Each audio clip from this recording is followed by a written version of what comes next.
font un doctorat sérieusement et d'être ultra sérieusement. Et donc voilà, j'ai fait un pas en arrière et j'ai décidé de poursuivre, terminer mon doctorat sur le sujet et par la suite de continuer mes recherches. Alors j'ai terminé mon doctorat en 2009 et l'idée tout simplement c'était de donner une autre vue du monde ultra. Voilà, vous le savez tous, hein, au quotidien le monde ultra est vu assez négativement par bon nombre de médias, même si ça a changé, on ne peut pas tous les mettre dans le même panier, mais il y a encore pas mal de préjugés qui existent, encore on mélange ultra et hooligan. Et donc l'idée de ce livre, déjà, c'est de parler des 50 ans de la culture ultra. Voilà, c'est ce livre que j'ai ici. Donc c'est mon deuxième livre, le premier est sorti en 2006, Le phénomène ultra en Italie, on ne le trouve plus pour ceux qui me demandent. Par contre, celui-là, il est disponible. Pour des questions un peu compliquées liées à la ville de Marseille, il est impossible de le vendre ici. Alors, après la séance, par contre, parce qu'on va devoir quitter les lieux à 19h45 pour des questions de sécurité, et d'ailleurs, je tiens à remercier la ville de Marseille parce qu'on est quand même dans une très belle salle. Voilà, le livre il sera disponible à la vente à 2 minutes d'ici. J'ai réservé un endroit, on pourra boire un verre. Donc je vous invite à nous suivre. On va comme ça pour voir. On commencera ici, j'espère, la discussion avec les deux membres de la vieille garde que je remercie d'être venus. Et ensuite, on la poursuivra, il y aura des verres à boire. Donc je vous invite à venir. Le livre sera vendu. Alors le livre il coûte malheureusement 42 €. Et sur les 42 €, j'en gagne pas 40, hein, je vous rassure, j'en gagne 3,50 €. Quand on fait un livre, on gagne généralement 6% du prix de vente. Malheureusement, l'éditeur a décidé d'un prix trop élevé selon moi, et donc ce soir il sera à 30 €. Donc profitez-en, en librairie c'est pas le cas, il est possible de l'acheter à 30 €, donc après, sans aucun problème, voilà, j'en ai plusieurs, n'hésitez pas. Et en fait ce livre, il est là pour célébrer les 50 ans de culture ultra, car cette année, les ultras fêtent leurs 50 ans, voilà. C'est pas un mouvement, je vais déconstruire pas mal de clichés au cours de cette soirée, parce que souvent on voit, ah oui, mais la Torcida Split, 1951, premier groupe ultra, non pas du tout. C'est un véritable phénomène culturel italien. Les ultras, comme c'est écrit ici, c'est une des contributions italiennes à la globalisation. Hein. Vous le savez tous, la pizza, la mode, les belles voitures, c'est une des contributions italiennes à la culture mondiale.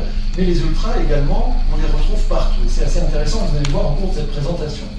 La deuxième chose, comme je l'ai dit, c'est une culture du supporterisme qui va naître en Italie en 1968. Et vous allez comprendre tout le contexte qui a permis justement l'émergence de ce mouvement ultra. La troisième chose, comme le sport en général, le mouvement ultra, il apprend beaucoup de choses sur nos sociétés. Et je vous donne un petit exemple. Les transformations, ou aussi le stade en lui-même, les transformations du stade Vélodrome à Marseille, elles épousent également les transformations sociales et économiques de la ville de Marseille. Et en étudiant les ultras, on en apprend beaucoup sur les différentes sociétés. Et cet été, j'étais un mois en Indonésie, et c'était assez fascinant le spectacle que j'ai vu dans les tribunes là-bas. La troisième chose, il y a l'idée de jeunes qui vont s'approprier un territoire, voilà, qui vont créer des TAS, comme le dit le sociologue américain Kim Bale, des territoires, des ZAT, des zones ZTA, zones temporaires autonomes.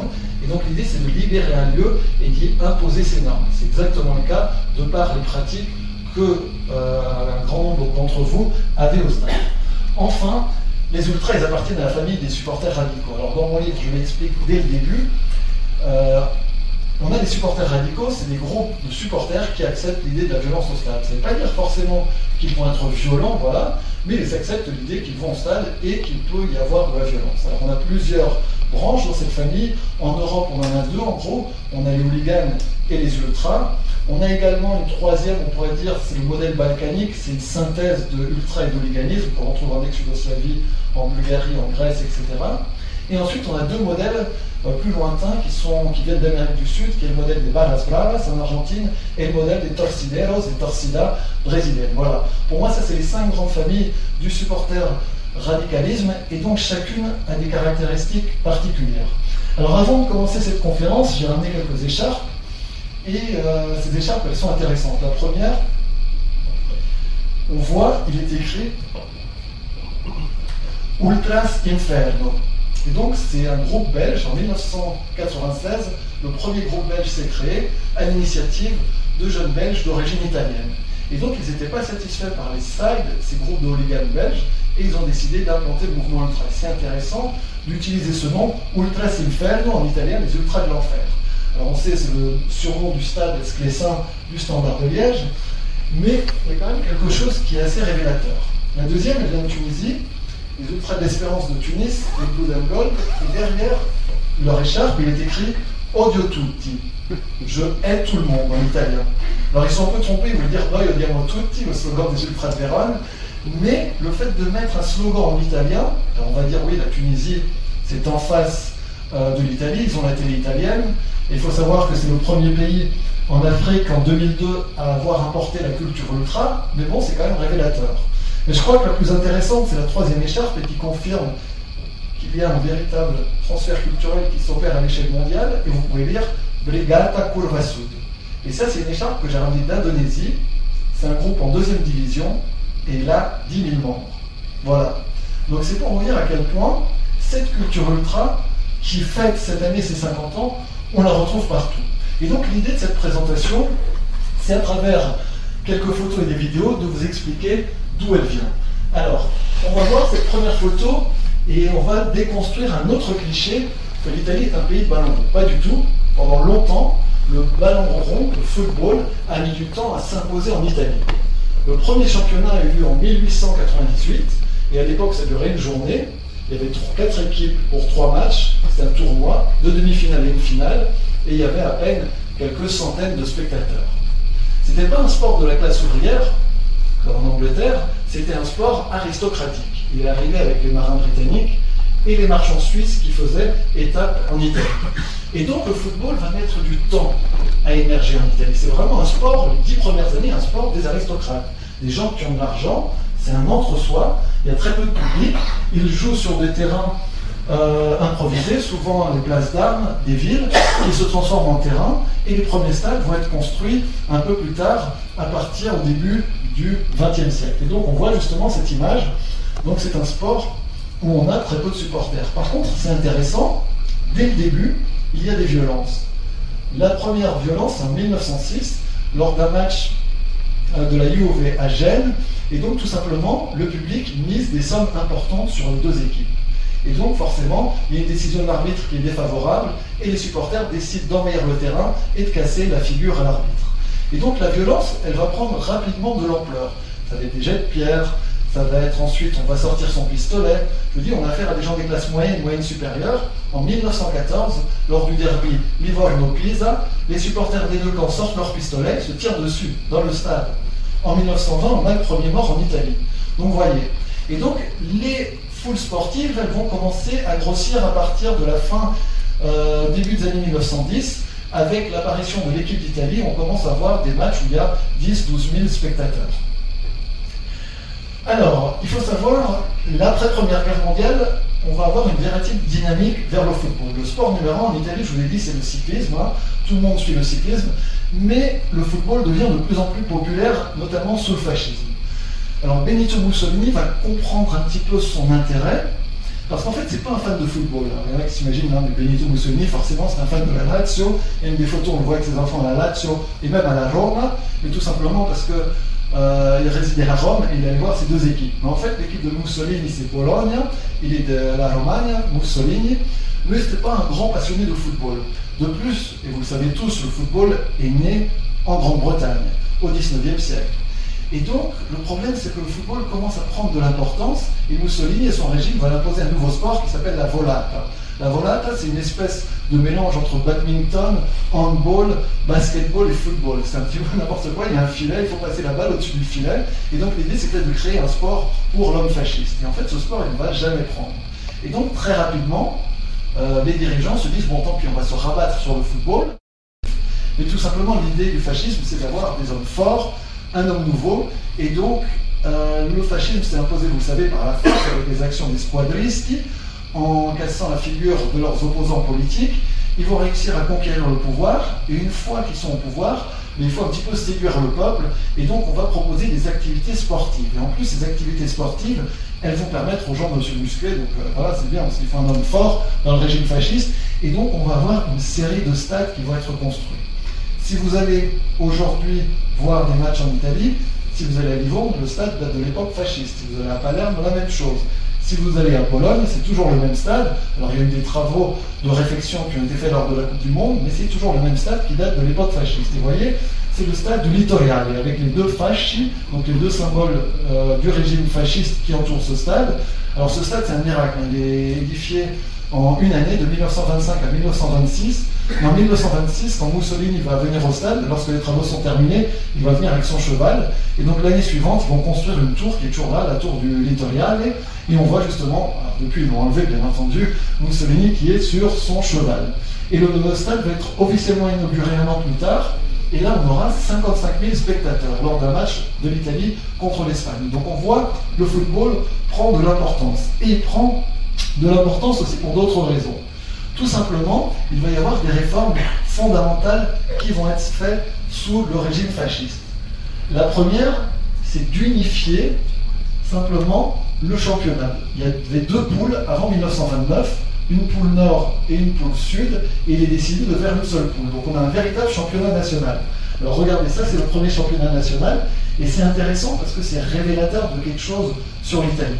Vous le savez tous, il y a très peu d'équipes méridionales qui jouent dans le championnat italien, et là on voit, dès 1929, on a uniquement Naples comme équipe méridionale. Il n'y a que deux équipes du sud de l'Italie qui ont gagné le titre, Napoli à 2 reprises et Cagliari en 1973 qui l'a remporté. Et donc, directement, on voit une fracture, parce que le football, c'est un sport qui est né au nord de l'Italie, à Turin, et donc c'est dans le triangle industriel, Milan, Turin et Gênes, qu'on retrouve la plus grande concentration d'équipes. La deuxième chose, c'est qu'en Italie, il y a de nombreuses équipes. En 1922, à Rome, on a 9 équipes. Et donc le régime fasciste va forcer les équipes à fusionner. Donc on va avoir une série de fusions qui vont donner naissance à l'AS Roma. 3 clubs vont fusionner. Et donc ces clubs qui vont fusionner donnent naissance à l'AS Roma, et c'est amusant parce que la Lazio ne fait pas partie. Pourquoi? Tout simplement, le dirigeant de la Lazio de l'époque est un hiérarque fasciste, et donc il va peser de tout son poids dans la balance pour pas que la Lazio soit unie aux autres clubs et donne naissance à l'AS Roma. Et donc voilà, regardez les dates de naissance du SCC Napoli, 1926, la Fiorentina, 1926, AS Bari, 1927. Et donc c'est des fusions de plusieurs clubs citadins qui vont donner naissance aux grands clubs que l'on connaît aujourd'hui. Donc ça, on a une rationalisation. Une autre chose, regardez cette image qui date de 1929-1930, les panneaux publicitaires. Alors c'est un détail, mais tout simplement on a des industriels qui vont mettre de l'argent dans les équipes italiennes. Et c'est pas anodin, parce qu'en mettant de l'argent dans les équipes italiennes, tout simplement, ils vont dire, ah ben non, justement, nous on est intéressés par le football, et il va prendre de l'importance, et le niveau va automatiquement augmenter. Et enfin, une autre chose, tout simplement, regardez, la Juventus, 1929-1930, à partir de 1929-1930, elle va remporter 5 titres d'affilée. Et pour la première fois, on va avoir une équipe qui va avoir des supporters dans toute l'Italie grâce à ces 5 titres. C'est un petit peu comme l'OM.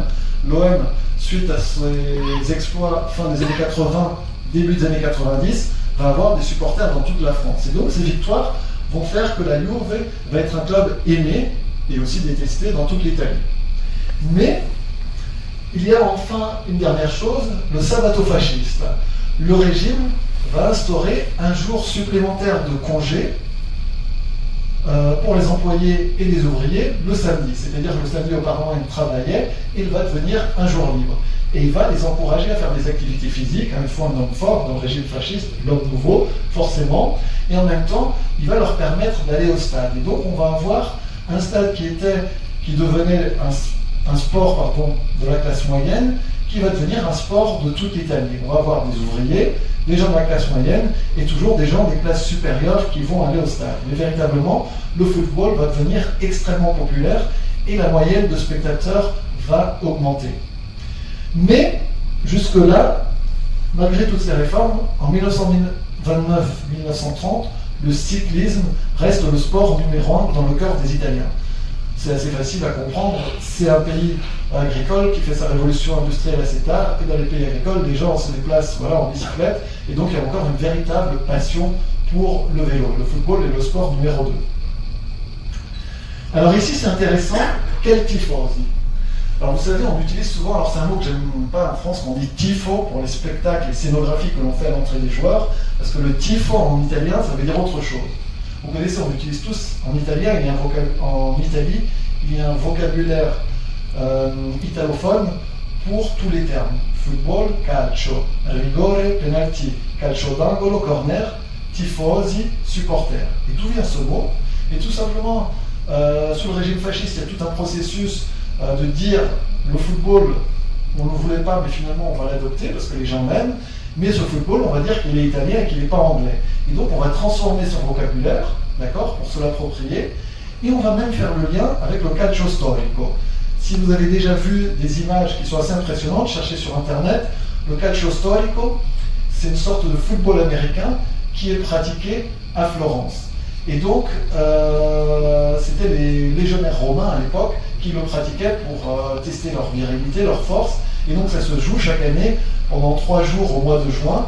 Et ça n'a rien à voir avec le football. Si vous regardez, ça ressemble beaucoup à du rugby. C'est extrêmement violent. C'est plus un échange de coups de poing qu'un passage de balle d'un endroit à l'autre. Mais en fait, l'idée, c'est ça. C'est de dire, voilà, le football est italien et la preuve, il y a le calcio storico. Et regardez, le mot, justement, tifoso, il vient de tifo. Et tifo, ça vient du typhus.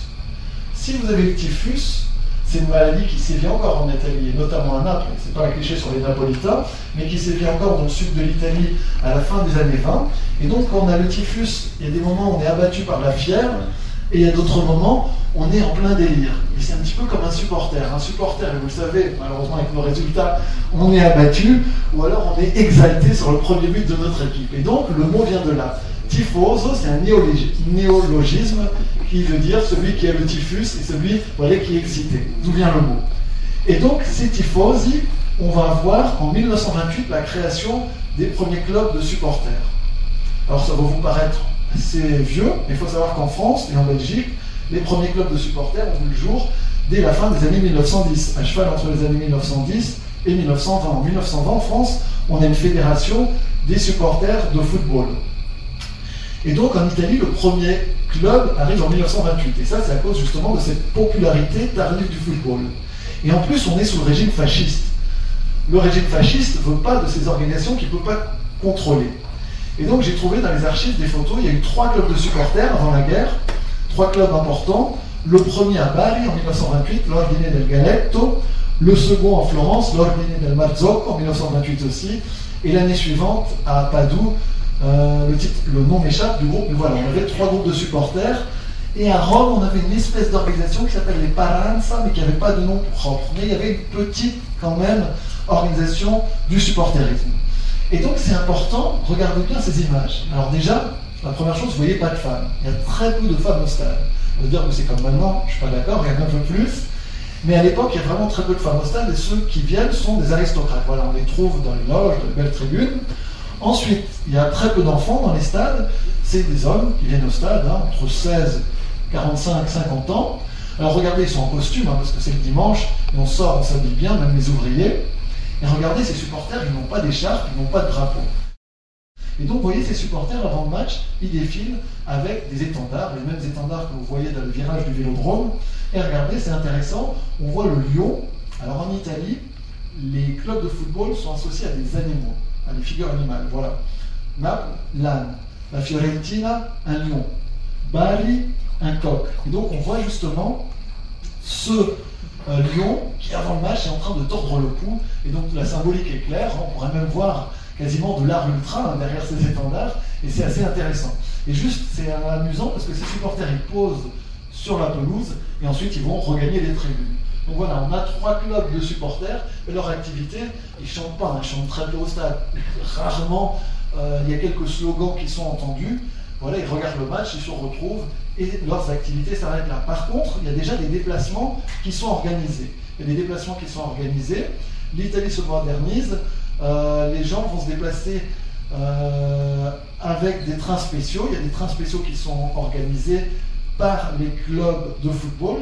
Et c'est assez. Il y a des anecdotes d'ailleurs sur ces trains spéciaux.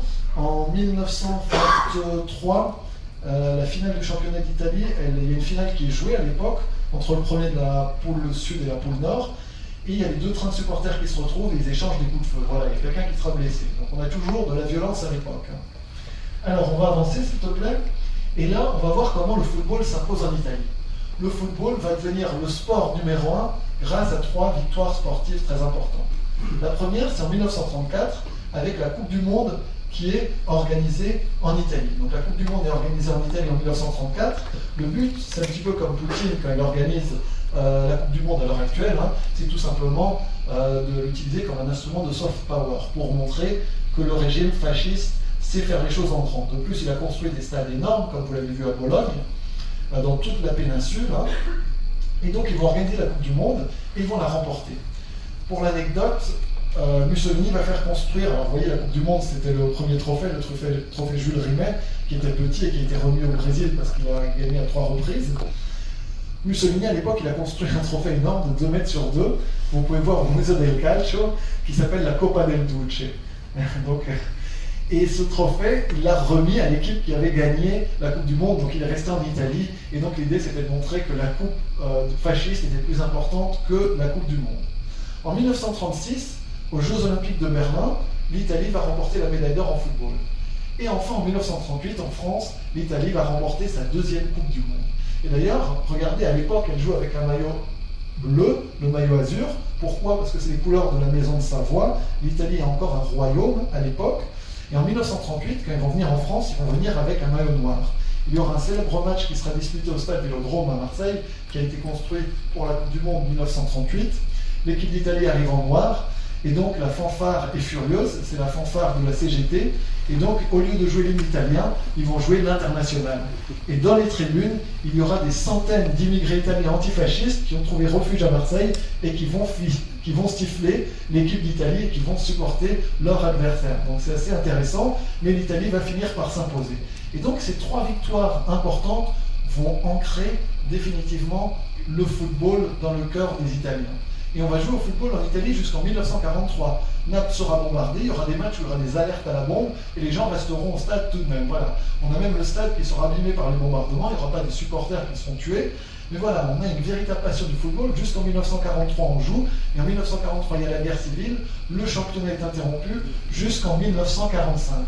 Et c'est intéressant parce que l'Italie, elle sort, comme de nombreux pays européens, brisée. En plus, l'Italie était dans le mauvais camp, elle était dans le camp fasciste. Il va y avoir une guerre civile sur le territoire italien, les résistants vont prendre les armes, les Allemands vont se retourner contre les Italiens, ça va être terrible, il y a des villes qui seront détruites, et dès 1945, en octobre 1945, les gens jouent de nouveau au football dans les stades italiens, la Serie A reprend.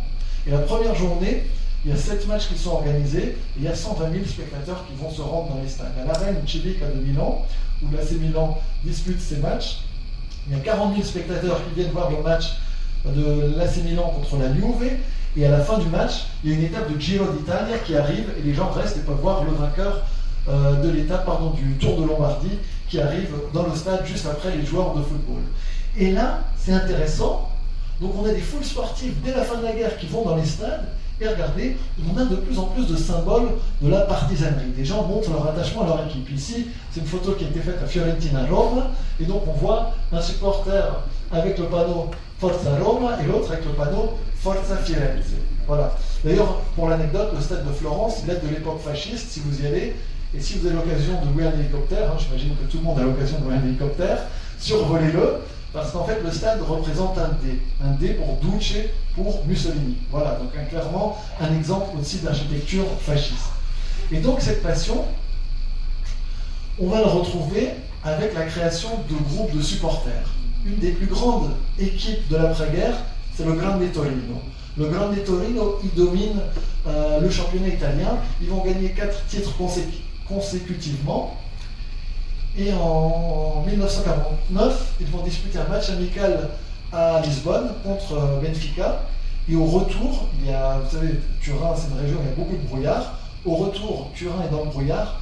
Le DC4 qui transporte l'équipe va s'écraser contre la colline de Superga, qui domine Turin, et toute l'équipe va être décimée. Il reste encore quelques journées, et les autres équipes décident d'attribuer le titre au Torino, qui va rentrer dans la légende sous le nom de Grande Torino. Il n'y aura pas un joueur qui va survivre, mais cette équipe, elle va être aimée dans toute l'Italie, de par son football chatoyant, et suite au drame de Superga, avec cet avion qui s'écrase. Et donc en 1951, il y a des jeunes partisans turinois du Torino qui vont s'organiser et qui vont créer le premier club de supporters moderne, les Fedelissimi. Alors ça, c'est leur premier quart de membres qui date de 52-53, mais le groupe date de 1951. Et donc, véritablement, l'idée d'avoir une carte de membre, rien que ça, c'est assez révolutionnaire pour l'époque. Je dis, à l'époque, on n'a rien dans les stades, on n'a pas de banderole, on a quelques banderoles, mais on n'a pas quelque chose où on met le nom de son club de supporters, on n'a pas d'écharpe au nom du club de supporters. Je suis tombé sur une photo de 1904. La première photo que j'ai trouvée avec des supporters italiens avec une écharpe, elle date de 1948. Lors de la fondation de la Sampdoria, il y a des supporters qui posent avec une écharpe en dehors du stade et au stade qui l'enlèvent. C'est assez incroyable, cette photo, voilà, c'est pas encore un instrument qu'on va utiliser. Et donc, ces supporters, dans toute l'Italie, commencent à s'organiser. Regardez, ça c'est au début des années 1950, voilà, à Rome, on voit des banderoles qui se multiplient. Alors, c'est assez intéressant parce qu'elles ne sont pas encore rattachées proprement à des clubs de supporters, mais à des personnages charismatiques. Des gens que l'on sait qui sont des grands supporters de l'équipe. Généralement, c'est des patrons de bars, de restaurants, parce qu'en fait, c'est assez intéressant pour eux. Ça leur permet de réunir les supporters et aussi de gagner de l'argent. Et donc, on a cette association qui va se créer, Associazione Tifosi Giallorossi, Attilio Ferraris, du nom d'un ancien joueur de la Roma, pour les rassembler. Donc, il y a l'idée un petit peu, comme le CCS à Marseille auparavant, de rassembler. Alors attention, on a peu de clubs de supporters de la Roma, dans les années 50, on a à peu près une dizaine, mais ils sont très actifs. Et en plus, l'époque est assez négative, la Roma est mauvaise, elle va même aller en série B, elle va être rétrogradée en série B. Et dans les journaux, on a des petites annonces que le club organise des déplacements à Trieste à 800 km en train. Et je peux vous dire, dans les trains de l'époque, c'était une véritable odyssée. Et donc, on a des supporters qui commencent à s'organiser et d'avoir un petit peu d'ambiance dans les stades. Mais attention, on en a très peu. Je vous invite à voir le célèbre film de Victor Sica, Le voleur de bicyclette. Il y a une scène assez incroyable, on est à la sortie d'un match de la Rome en 1946, et il y a des supporters qui quittent le stade, et vous voyez, on n'arrive pas à reconnaître les supporters d'un club ou d'un autre, parce qu'ils sont tous en costume, ils n'ont aucun signe distinctif. Mais on va voir quelque chose d'important en Italie à partir de 1959. Alors l'Italie, comme les autres pays d'Europe, vous pouvez imaginer, après la Deuxième Guerre mondiale, elle est à genoux. Hein. Le pays a été bombardé, l'économie va mal, le plan Marshall va relancer l'économie de toute l'Europe, mais on va voir quelque chose, à la fin des années 50, on a le miracle économique italien. Donc c'est 4 années de croissance ininterrompue de l'économie italienne, et ces 4 années de croissance, elles sont importantes parce qu'elles vont permettre à l'Italie de rentrer dans la modernité. Les gens vont s'équiper, ils vont acheter des postes de radio, ils vont acheter des voitures, vous connaissez tous les célèbres Fiat. Le symbole, c'est la consommation de masse. Les gens ont de l'argent et ont du temps. Et donc, ces gens qui ont de l'argent et du temps, qu'est-ce qu'ils vont faire? Ils vont aller au stade. Une grande partie vont aller au stade, ils vont acheter des moyens de locomotion propres, ils vont se déplacer pour suivre leur équipe, et on va avoir une multiplication des clubs de supporters dans toute l'Italie. Tout au long des années 50, début des années 60, on a des clubs de supporters qui se créent partout. Et ces clubs de supporters, regardez ici par exemple, ce sont des étudiants d'Ascoli qui étudient à Bologne et qui ont créé un club à Bologne de supporters d'Ascoli. En haut, vous voyez les supporters du Genoa, et cette photo elle est assez intéressante parce que regardez, ils posent. Et vous savez, quand on joue en Coupe d'Europe, généralement, la même chose, on pose souvent, soit avec un étendard ou quelque chose, ou son écharpe, pour montrer, voilà, je suis supporter de l'OM, j'ai été à Braga, j'ai été à Göteborg, j'ai été à Zagreb, etc. Et donc, eux, c'est une gita. Une gita en italien, c'est une sortie. C'est-à-dire qu'ils partent très tôt le matin, le bus il part aux aurores, les matchs, vous savez, ils ont lieu à 15h en Italie. Et donc là, c'est les supporters de Gênes qui vont à Milan, et chacun amène sa bouteille de vin, son saucisson, on part en famille, on va visiter la ville, on pose avec la banderole devant le monument symbolique, le Duomo à Milan, de plus en plus de supporters qui se déplacent, et on a surtout de plus en plus de couleurs dans les stades. Et on commence à avoir, regardez, une augmentation spectaculaire de la moyenne des spectateurs dans les stades. Alors regardez, 1964-1965, là c'est la fin du miracle économique, on a 20 320 spectateurs par match en Serie A en Italie, et regardez, on a une progression quasiment constante, et ça va augmenter de quasiment 75%. En 1974, on a près de 35 000 personnes par match en Serie A. Donc vous voyez, cette croissance économique et le fait d'aller au stade, c'est aussi un symbole de modernité. Voilà, les Italiens, qui étaient un pays rural, les gens vivaient à la campagne, ils vivent désormais dans les villes. Il y a une immigration massive du sud de l'Italie vers le nord. ces gens du Sud, pour s'intégrer à Turin, ces terroni, ces cutéreux, comme on les désigne, on les méprise, hein, ils viennent du sud de l'Italie, on les considère pas comme des Italiens, d'ailleurs ils parlent en dialecte, ils cuisinent l'huile d'olive, ça sent mauvais, ils amènent des tomates, ils mangent des pâtes, c'est assez bizarre, maintenant ça paraît quelque chose de fou, mais à l'époque, les gens sont traités vraiment comme des chiens. Il y a eu un reportage de la RAI de l'époque qui montre les ouvriers napolitains et de Calabre qui dorment à la gare de Turin pour aller travailler le matin à l'usine Fiat parce qu'on ne veut pas leur louer de logement. Et donc ces gens qui vont dans le nord de l'Italie vont aussi s'attacher à des grands clubs, notamment la Juve. La Juve, c'est vraiment un club qui a une grosse base de supporters du sud de l'Italie et donc de ces immigrés, de cette immigration interne. Et regardez, il y a une autre chose qui est importante, c'est tout simplement la fondation de centres de coordination. Alors ces centres de coordination, c'est un peu comme le CCS à Marseille, Centri di Coordinamento, et j'ai pris l'exemple de celui de la Fiorentina, vu que j'avais été travailler dans leurs archives.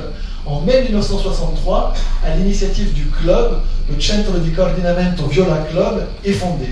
Et le but, c'est tout simplement de rassembler les supporters de la Fiorentina dans toute l'Italie et de les regrouper au sein de clubs de supporters, de sections de clubs de supporters. Alors regardez, 6 mois plus tard, on a déjà 83 clubs qui sont inscrits. Un an et demi plus tard, on en a 184. On parle de la Fiorentina. C'est parce que Milan, l'Inter et la Juve en ont encore plus. À Florence, on a par exemple un Viola Club en Australie, dès 1964. Voilà, on a une véritable diffusion des clubs de supporters et qui sont encouragés, regardez, par les dirigeants. Là, c'est les dirigeants de l'Inter qui vont remettre justement à Fabio Inter, à une personne qui a fondé un Interclub. On encourage les joueurs doivent aller rendre visite à l'Interclub, parce que le but justement, c'est de diffuser qu'il y ait de plus en plus de supporters de l'Inter. Et donc ces clubs de supporters, c'est intéressant, c'est pas juste un club de supporters qui ouvre une fois par jour, mais il est quasiment ouvert toute la semaine, il y a toute une vie sociale qui s'organise, il y a des tournois de bridge, des tournois d'échecs, il y a même un combat de boxe qui est organisé à Salerne devant un Salernitana Club, il y a des tournois de natation, des choses qui n'ont rien à voir avec le football. On fête l'anniversaire de joueurs ou l'anniversaire du président, et donc il y a toute une vie sociale qui s'organise, et les gens, les retraités notamment, ils passent toute la soirée à taper le carton, à discuter, et donc ça propage d'autant plus, ça enracine l'image du supporter dans la ville. Kylian, merci. Alors ici, regardez, on va voir aussi quelque chose de très important, c'est tout simplement les nouveaux instruments. Et là, on a ces clubs de supporters. Alors, Fedelissimi, c'est un terme qui est utilisé partout. Ça, c'est les Fedelissimi de la Sampdoria. Dans toute l'Italie, le terme Fedelissimi, il va être repris par de nombreux clubs, du nord au sud de la péninsule. Et ici, on a affaire au Fedelissimi de la Sampdoria. C'est un club qui s'est créé en 1961. Alors, c'est un club de supporters, mais regardez, à partir de la saison 66-67, ils viennent au stade avec un mégaphone. Ils viennent au stade avec un tambour. Ils viennent au stade avec de nombreux drapeaux. Et là, on n'a plus affaire aux gens en costume. On les voit. Alors, Gerardo, qui est le président des Fedelissimi, il a mis sa veste sous le bras, il est en bras de chemise, mais il est avec son mégaphone. Et donc, c'est intéressant. L'idée, c'est tout simplement de coinvolgere, d'impliquer de plus en plus de gens pour soutenir l'équipe. Et vous allez voir une petite vidéo. J'espère qu'elle fonctionne. On a eu quelques petits problèmes ce matin. Non. Décidément, on allait chercher notre ordinateur, mais ça ne fonctionne pas. Alors en fait, c'est intéressant cette vidéo, car elle montre Gerardo qui prend son mégaphone, et il ne se tourne pas, vous avez l'habitude de le droit, ni vers le virage sud, ni vers le virage nord, mais il se tourne vers le terrain. Et il chante Sampdoria, Sampdoria, Sampdoria, il se lève, et là, les gens reprennent, et après ils s'assoient. Et donc voilà, on a quelques instants pendant le match où on a de l'ambiance. On a juste quelques instants où on a de l'ambiance, on n'a pas une ambiance de folie, et ça dure peut-être 5 à 10 minutes au maximum sur les actions les plus chaudes. C'est sur YouTube ça C'est sur YouTube, ouais. Je pourrais vous donner les liens, c'est dommage que ça ne fonctionne pas, parce que j'ai mis du temps à les chercher, mais bon, tant pis. Et donc, on a ces clubs de supporters qui sont de plus en plus actifs. Alors l'idée d'une scénographie, ce qu'en France on appelle tifo, donc j'insiste, c'est des spectacles. Voilà, on a un Interclub. En 65-66, l'Inter va conquérir l'Étoile. L'Étoile en Italie, c'est quand on a gagné 10 fois le titre de champion d'Italie.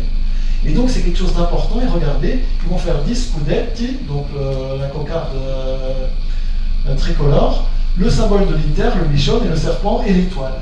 Et donc ces clubs de supporters sont de plus en plus actifs.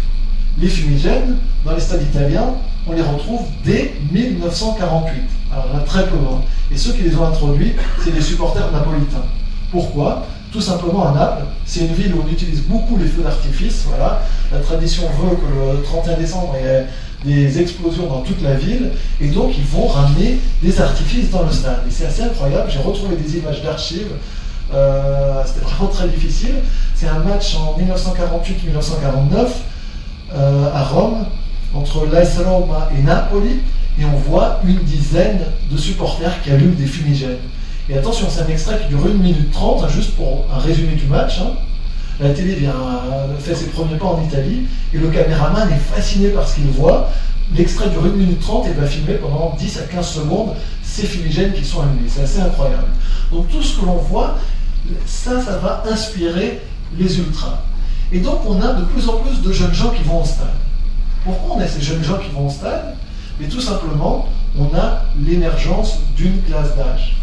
Alors il faut savoir que les adolescents, c'est quelque chose qui existe uniquement depuis l'après-deuxième guerre mondiale. Avant, on était un enfant, on allait à l'école, puis on était un adulte. On allait travailler à 14 ans, on se mariait à 16 ans, il n'y avait que les bourgeois qui pouvaient faire des études, il y avait très peu d'étudiants. Mais après la Deuxième Guerre mondiale, avec le bien-être qui va se diffuser d'abord aux États-Unis, avec les teenagers, puis en Angleterre au milieu des années 50, puis dans le reste de l'Europe au début des années 60, on a véritablement une classe d'âge qui va apparaître, des adolescents. Et ces adolescents, pour la première fois, ils vont avoir du temps et ils vont avoir de l'argent. Et c'est important parce qu'avec ce temps et cet argent, ils vont acheter des disques, ils vont avoir une culture commune, ils vont s'habiller différemment. Avant, dans les années 50, on allait à l'école en costume-cravate. Là, ils vont mettre des jeans. En 1960, il y a des émeutes qui ont lieu à Gênes à la suite de l'organisation du congrès du parti néofasciste MSI, et les journalistes parlent des jeunes qui ont des t-shirts à bandes. Voilà, on a véritablement des habits qui les identifient, une culture musicale commune, et ces jeunes, en fait, quand ils vont dans les clubs de supporters, quand ils vont au stade, ils sont déçus. Pourquoi? Il n'y a pas d'ambiance dans les stades. Il n'y a pas d'ambiance dans les stades, et donc ils vont créer leur propre structure, leur propre club de supporters. Alors souvent, ils rejoignent des clubs de supporters qui existent. À Vérone, ils vont créer le club Quattro Fedelissimi, le club des 4 fidèles, et regardez, ils se retrouvent entre jeunes, vous voyez, chacun a un drapeau. L'idée, c'est tout simplement, on n'est pas satisfait, et ça, ce sera intéressant par la suite d'avoir la discussion avec les membres de la vieille garde par rapport à leur approche, justement, en 1984, par rapport au CCS, qui était le club de supporters par excellence, et comment, justement, eux, ils ont perçu cela. J'imagine qu'il y aura des analogies. Et donc, ces supporters, ils sont encouragés par les clubs de football de venir dans les stades. Voilà, on les encourage à venir dans les stades. Pourquoi on les encourage à venir dans les stades? Mais tout simplement parce qu'ils ont de l'argent, comme je l'ai dit, ils ont du temps et de l'argent, et les clubs comprennent le potentiel qu'il y a d'avoir des jeunes supporters. Et ils vont tout faire pour les favoriser. Dès 65-66, la Roma instaure la Tessera Junior. C'est-à-dire qu'avec cette carte, on a 50% sur l'abonnement. Et regardez, on a ces jeunes qui se rassemblent, et on a des tribunes, on n'a que des jeunes qui ramènent de plus en plus de drapeaux, qui sont dans les structures préexistantes, mais qui ne sont pas contents de l'ambiance. Et donc ces jeunes, qu'est-ce qu'ils vont faire? Ils vont, comme je dis, les investir ou créer leur propre structure. Et regardez, c'est une photo historique qui date de 67-68, octobre 1967, Sampdoria Cagliari, c'est la seule photo qu'on a trouvée. On a des jeunes des Fedelissimi qui vont mettre le terme commando.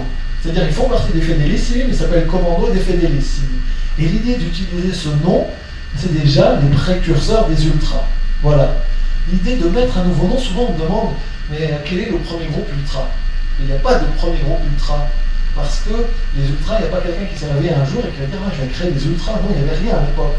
Et donc, la création des ultras, elle va se faire entre 1967 et 1971. On peut dire que le premier groupe est établi en 1968, et vous allez voir une photo, il est né à Milan. Voilà, il est né à Milan, c'est des jeunes des Fedelissimi qui vont créer les commandos clans. Pas commando tigre, commando clan, en 68. J'ai rencontré, ça a été, alors ce livre, j'ai mis ces 15 ans de réflexion et 3 ans d'écriture, mais à côté de ça, il y a des années de recherche. Pour retrouver les fondateurs des commandos tigres, qui sont des grands-pères très sympathiques, vous imaginez, le groupe a été créé il y a 50 ans, ils ont minimum entre 65 et 70 ans. Donc il y en a certains qui sont décédés, j'ai retrouvé un des fondateurs, et donc ils avaient décidé de s'appeler Commando Clan, parce que c'était un petit peu moins long, ils n'avaient pas assez d'argent pour faire une grande banderole, et donc ils ont fait Commando Clan, ils ont voté. Ils avaient leur banderole en déplacement à Madrid, et la partie clan est arrachée par des supporters de l'Ajax lors de la finale 68 de la Coupe des clubs champions, AC Milan-Ajax. Et donc, en rentrant à Milan, ils vont changer, ils vont rajouter le mot tigre, et ils vont devenir les Commandos Tigres. Et donc, c'est le premier groupe qui est né en 1968, et quelques mois plus tard, on a la fameuse Fossa dei Leoni, qui est plus connue, de l'AC Milan, qui va se placer au début en latéral. Et donc, c'est que des jeunes, regardez, eux, ils se retrouvent tous avec le maillot de l'AC Milan, mais ce qui est important, alors déjà, c'est le nom, hein, Fossa, Commando, et regardez, ça c'est leur première carte de membre. À l'époque, ils font encore partie du giron des centres de coordination, c'est-à-dire ils sont reconnus comme un club de supporters officiel. Et ça va durer plusieurs années. La quasi-totalité des groupes ultra à l'époque étaient des clubs de supporters officiels reconnus par le club, et même parfois encouragés par le club. Et regardez, là par exemple, alors le mouvement ultra il est né dans 3 villes. Le premier groupe, j'ai dit Milan 1968 avec Fossa dei Leoni et Tigre. En 1970, on a les Boys de l'Inter, alors ils mettent 69 sur leur bâche, et c'est 1970, hein, clairement. Ça a été très long et compliqué, souvent les groupes veulent dire nous étions les premiers. C'est le cas des Ultra Granata du Torino qui sont nés en 69 sous le vocable de Commando Fedelissimi. Et le premier groupe à avoir pris le nom d'Ultra, c'est intéressant, c'est les Ultras de la Sampdoria, que vous connaissez bien. Et en fait, pourquoi ils vont prendre ce terme? Je vais revenir juste après sur la prochaine photo, mais juste je voulais vous montrer aussi ces symboles. Ces symboles, c'est important. Regardez, rapidement, ces ultras, ils vont prendre de l'ampleur. Donc ce groupe, il est créé en décembre 71. En décembre 71, il y a des jeunes, quelques jeunes supporters de l'Atalanta qui décident d'aller en train soutenir leur équipe à Palerme. Et au retour, ils disent, nous, on doit faire comme à Milan, un groupe. Ils savent qu'il y a un groupe qui s'appelle Commando, ils vont reprendre le vocable, ils vont s'appeler Atalanta Commando. Et donc on a le point levé, symbole de la gauche. Vous allez voir les influences politiques, je vais en parler par la suite. On a les 2 V de la victoire, et un petit ballon de foot qui va rapidement disparaître. Et regardez en dessous, on a une banderole du club Amici, ça c'est le CCS local, c'est le centre des supporters de l'Atalanta, et vous voyez, il est déjà mis de côté. Et eux, ils font un concours, à chaque match, ils doivent ramener un drapeau le plus grand possible. Et donc ils mettent la contribution à leur mère, leur tante, leur grand-mère, et chacun va ramener des drapeaux immenses. Alors à l'époque, il n'y a pas de contrôle dans les stades italiens, on peut rentrer tout ce qu'on veut. Et on aura le fameux nom Ultras. Alors d'où vient ce nom? Donc, le premier groupe, j'ai dit, c'est la Sampdoria. Vous avez peut-être déjà vu cette banderole 1969. Les Ultra Tito revendiquent la date de 1969. Ils sont nés lors de la saison 1970-1971, c'est sûr. J'ai la même chose, rencontré les fondateurs. J'ai été aux archives, j'ai cherché les photos. En 1969, il n'y en a aucune. La première banderole date de 1970-1971. Et à l'époque, il ne s'appelle pas encore Ultra Tito, il s'appelle tout simplement Ultras. Et le nom, en fait, Ultras avec un S en italien, il vient de la presse. Pourquoi? Parce que la presse, elle va utiliser ce vocable ultra sinistra et ultra destra pour désigner les jeunes extrémistes politiques militants de gauche, l'extrême gauche et l'extrême droite. Elle va dire la ultra sinistra pour la gauche et ultra destra pour ceux de droite. Et donc, mais c'est sans S, ultra sinistra, ultra destra. Et eux, ils vont rajouter un S pour Sampdoria, et ça va donner Ultras. Et donc leur première banderole, il y aura marqué le nom de la rue, c'est assez rigolo. C'est pas du tout Ultra Tito Pucciaroni, c'est par la suite qu'ils vont s'unir avec un club de supporters pour récupérer leur local et ils vont ajouter Tito Pucciaroni. C'est sûr, c'est le premier groupe en Italie à avoir pris ce nom. Et par la suite, ça va devenir le nom générique. Et donc tous les groupes entre 1968 et 1975 s'appellent Ultras, Commando, Brigate ou Fossa. C'est vraiment les vocables qui s'imposent. Et regardez, même dans les petites villes comme Vicenza, on va avoir des groupes ultra. Et donc ils sont organisés, ils ramènent des tambours, il y a un capopopolo qui lance les chants, et ils ont des symboles de plus en plus violents et agressifs. Et donc ils créent véritablement une nouvelle forme de supporterisme en Italie. Par contre, pour la créer, alors je vous l'ai dit, ils se sont inspirés clairement des clubs de supporters, avec les mégaphones notamment, avec les tambours. Ils vont prendre beaucoup de choses des clubs de tifosi, mais il va y avoir 2 autres sources importantes. La première, c'est le modèle anglais. Alors pourquoi ce modèle anglais? C'est simple, hein. Ce modèle anglais, tout simplement, il va s'imposer parce que les clubs anglais sont les meilleurs à l'époque. Ils sont les meilleurs. Et à partir de la saison 1966-1967, on a de nouvelles violences dans les stades anglais. La violence, la même chose en Angleterre. Dans mon livre, j'énumère des faits de violence à la fin du 19e siècle qui feraient peur aux journalistes et ils lisaient aujourd'hui. Ils parlent une semaine de certains journaux, je dis, il ne faut pas tous les mettre dans le même panier, mais certains journaux parlent une semaine de Montpellier-Nîmes alors qu'il n'y a pas eu de blessés graves. En Angleterre, dès la fin du 19e siècle, on a des blessés très graves dans les stades.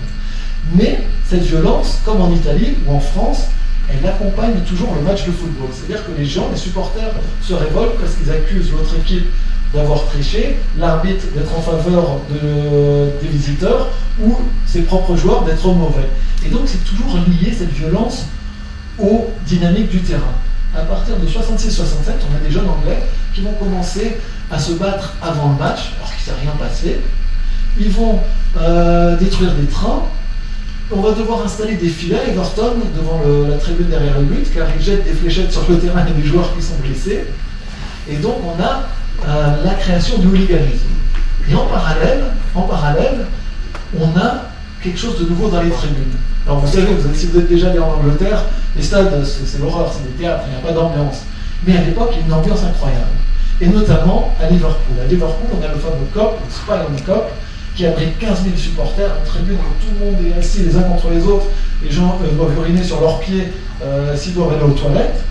Et dans ce Spion Kop, la ville des Beatles, on reprend justement les tubes des Beatles, on les adapte, et on a des chants incroyables dans le stade.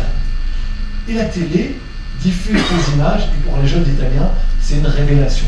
C'est incroyable ce qu'ils vont voir, et en plus, à partir de la moitié des années 60 jusqu'au début des années 80, les équipes anglaises vont dominer les Coupes d'Europe, vont les remporter, et donc elles viennent régulièrement en Italie. Et quand ils les voient, ils sont fascinés par ce spectacle. Et donc ils vont reprendre leur technique, et si tu peux avancer s'il te plaît, regardez, on va avoir le premier drapeau dans un stade, premier grand drapeau anglais. Pourquoi en 1976? C'est simple. L'été 76, il y a des jeunes Véronais, ultra, qui vont voir leurs parents, ces 4 jeunes, et ils vont leur dire, est-ce que vous pouvez nous donner de l'argent, on va aller à Londres étudier l'anglais. Leurs parents sont contents. Depuis, ils vont au stade, ils se battent, ils font que des bêtises, et là ils décident de se remettre la tête sur les épaules pour aller étudier l'anglais. C'est un prétexte. Ils partent 10 jours en Angleterre pour aller rencontrer les hooligans de Chelsea. Ils vont aller voir les hooligans de Chelsea, ils amènent leur banderole Brigate, ils vont voir un match à domicile et un déplacement avec eux, un transfert culturel qui s'opère, ils vont ramener des chants anglais, des mélodies, ils vont ramener cet immense drapeau parce qu'il y a un jumelage qui va lier les hooligans de Chelsea aux Ultras de Vérone, et on va voir justement, on va avoir d'autres noms qui apparaissent dans les stades italiens. Regardez, ici on a Ferrara, donc c'est un petit club qui est en 3e division à l'époque, on a la Légion des hooligans. Boys, Pescara Rangers, Red and Grey Supporter Cremona, Black and White Superstar. À Udine, on va même reprendre, c'est plus simple, voilà, Hooligan Teddy Boy, avec le drapeau anglais. Voilà, Hooligan Teddy Boy. Et donc on voit clairement, c'est la deuxième source d'inspiration. Il y a vraiment plein de groupes qui vont se créer en Italie en regardant les Anglais. Mais ils restent tout de même différents. Ils restent différents parce que, regardez, ils allument des fumigènes, et en plus, ils ont une deuxième source d'inspiration importante. Alors voilà, j'avais une belle vidéo, mais bon, je vais vous l'expliquer. Tout simplement, c'est le contexte politique. Alors vous savez tous, cette année, on fête les 50 ans de mai 68. On a l'impression que c'était quelque chose qui est français, parce qu'on est très centré sur nous-mêmes.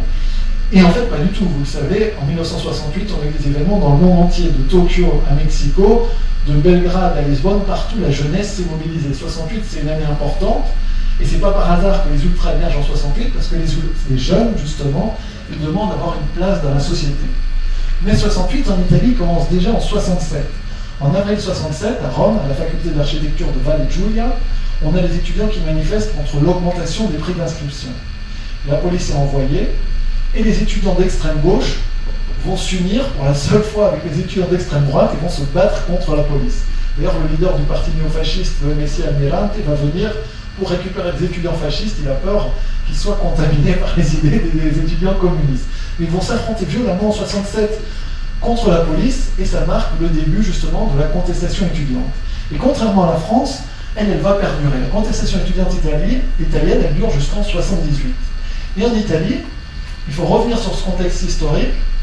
Comme vous le savez, après la Deuxième Guerre mondiale, l'Italie est défaite, elle était dans le camp qui a perdu, mais en même temps, l'Italie, c'est un pays fondamental, comme l'Allemagne et le Japon, qui ont aussi perdu le deuxième conflit mondial, et on est dans l'ère de la guerre froide.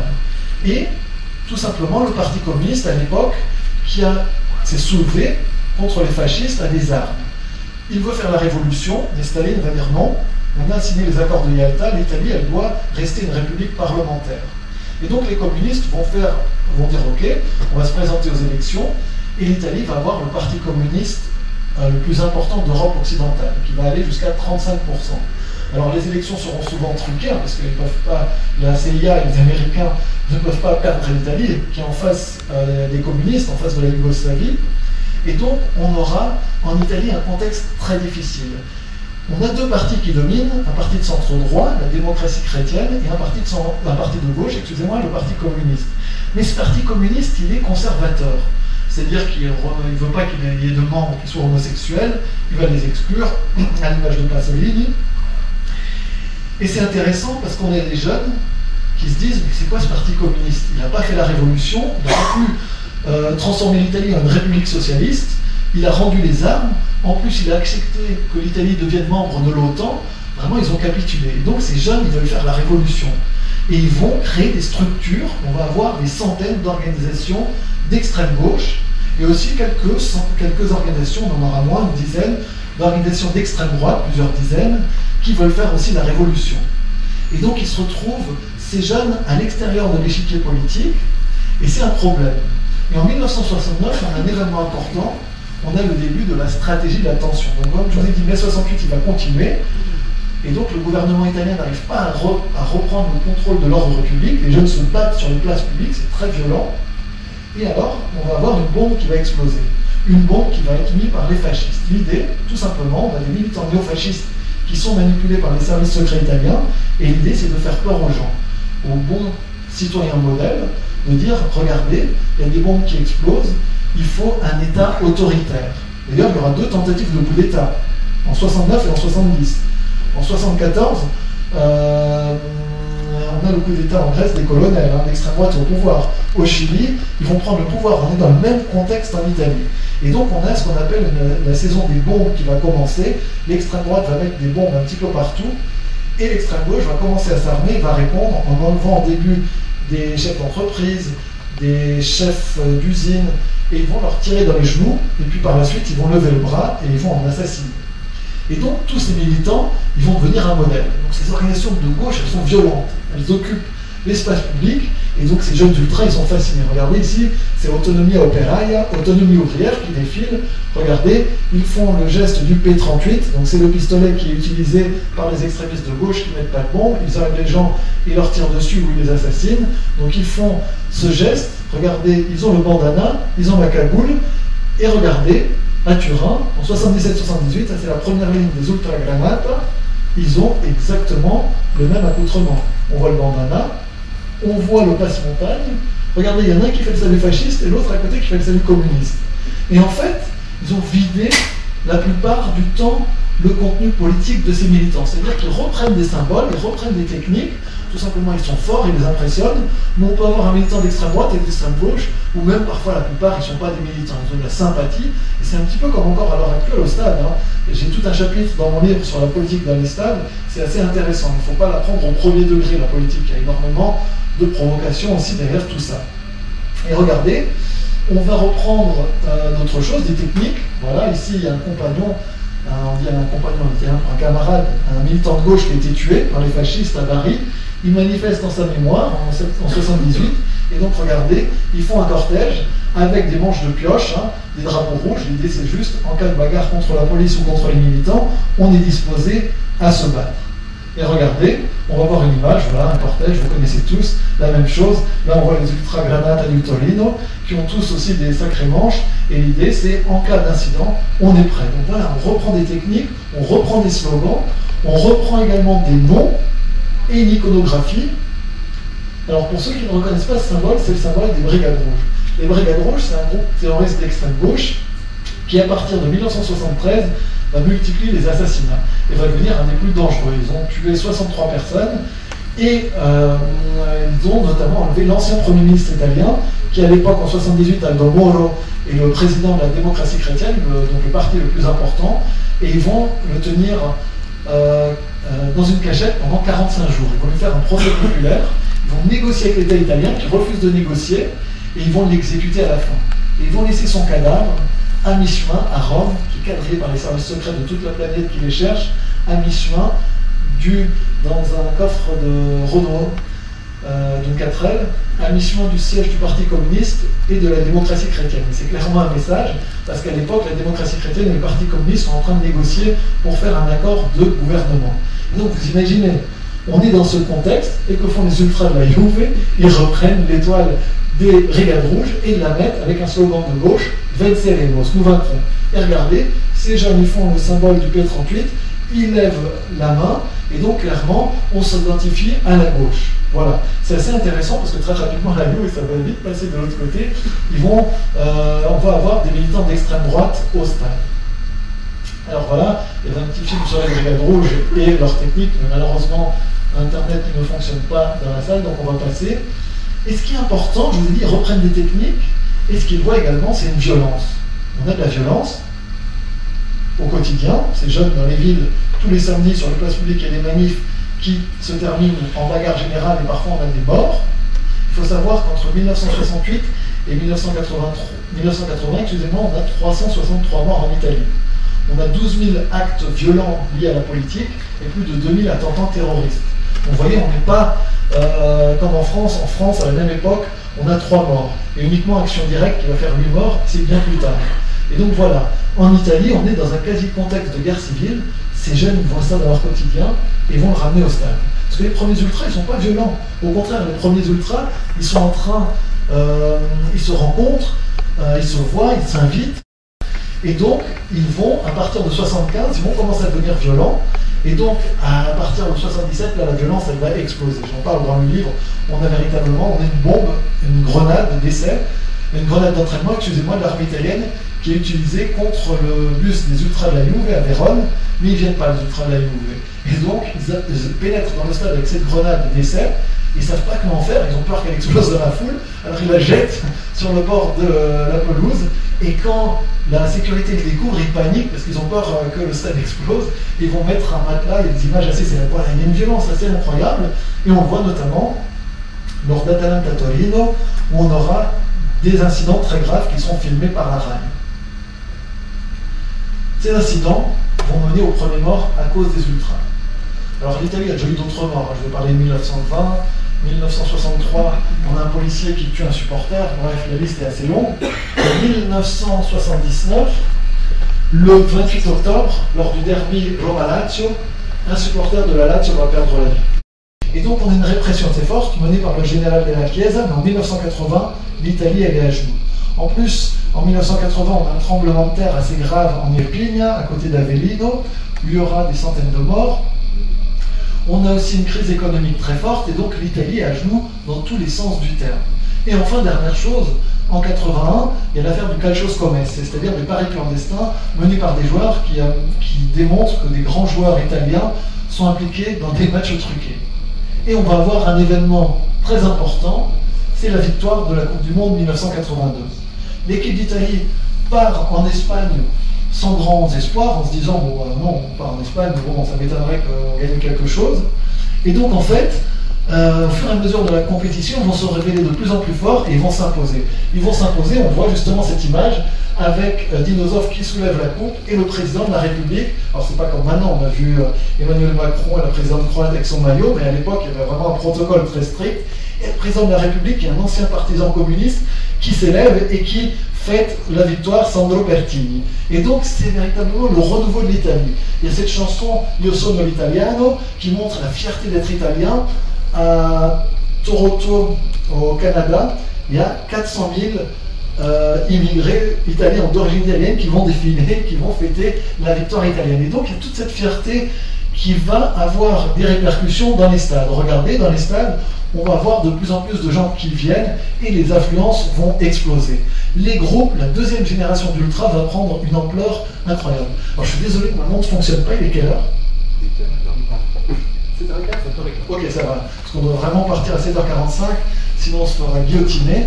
Alors juste une petite information, on va prolonger, vu que je parle beaucoup, hein, voilà, votre passion est sympathique. J'ai réservé un endroit, on pourra boire des coups, c'est pas cher hein, du tout, et on pourra prolonger la discussion, et c'est à 2 minutes d'ici. Voilà, c'est vraiment à 2 minutes d'ici, à 150 mètres. Donc à 8h moins le quart, je serai comme un Suisse allemand, malheureusement. Et donc pour revenir à nos amis, la deuxième génération d'Ultra va prendre une ampleur incroyable. Les groupes qui à l'époque comptaient au maximum 200 personnes, et encore, ils ont très peu, ils ont quelques cartes de membres, ils n'ont pas encore de gadgets. Les premières écharpes, elles sont créées au début, en 1980. Les premiers en fer, c'est les Milanais. Les Ultras de la Sampdoria qui sont nés en 70-71 auront leur première écharpe en 83. Les premiers t-shirts, on en fait à la fin des années 70. C'est quelque chose, et là aussi, je pense que l'éclairage des membres de la vieille garde il sera important par rapport à cette question aussi des gadgets, parce que c'était quelque chose de novateur. Et donc, vous voyez, on a des groupes qui font des voiles sur toute la tribune. Et comme je vous disais, j'ai pris l'exemple de Milan, parce qu'il éclaire bien. En 1980-80, la Fossa dei Leoni, qui est le groupe le plus important, a 1000 membres. Ils vont d'ailleurs faire une fête pour fêter ce 1000e membre. Et regardez, en 84-85, ils en ont 5000. 88-89, ils en ont 10 000. Et 90-91, ils en ont 12 000. Les trois groupes de l'AC Milan, en 90-91, quand l'AC Milan est au sommet de l'Europe, hein, et qu'on va battre, hein, juste pour la mémoire, c'est important. Les trois groupes de l'AC Milan ont 28 000 membres. Brigate Rossoneri, Commando Tigre et Fossa dei Leoni. C'est énorme. Alors je sais, à Marseille, les groupes ont aussi beaucoup de membres. Mais voilà, il faut remettre ça dans le contexte de l'époque, c'est assez incroyable. Et donc, ces groupes maîtrisent de mieux en mieux l'espace. Ils vont développer la scénographie. Cette scénographie, donc à l'entrée des joueurs, on colorie le stade. Regardez, on a quelqu'un avec une sono. On a installé une sono à Milan, comme ici. Et donc, tout simplement, on lance les chants, on a les tambours, on a des gens qui sont spécialisés avec le tambour. Chaque groupe gère son espace, ça c'est gadgets, mais c'est banderoles. Et donc, c'est de mieux en mieux organisé. Regardez, les Ultras vont chasser, clairement, les clubs de supporters traditionnels. Ils vont prendre la place des clubs de supporters traditionnels. Et regardez, à Rome, on a plus de 120 mètres de banderoles. Rien que celle-ci, à droite, du Commando Ultra Combat Sud, elle fait 48 mètres. C'est eux les maîtres du virage. Ils vont même faire des scénographies sur l'ensemble du stade. En 87-88, pour Roma Juve, ils vont couvrir l'ensemble du stade avec des bandes rouges et jaunes. Regardez ici, on a plus de 15 000 personnes, et donc ils sont véritablement le 12e homme. Ils sont le 12e homme, et ce 12e homme, il va développer un art. Parce que c'est des artistes, hein, ce que vous faites, c'est une forme d'art, c'est, on peut dire de l'art naïf si on veut, mais c'est une forme d'art, et c'est de plus en plus élaboré. Et regardez, ça c'est en 90-91, alors ça ne vous impressionne pas, parce que maintenant on voit des scénographies incroyables, mais pour l'époque, c'est quelque chose d'extrêmement novateur. Ils vont penser à faire la ligne d'horizon de la ville de Florence.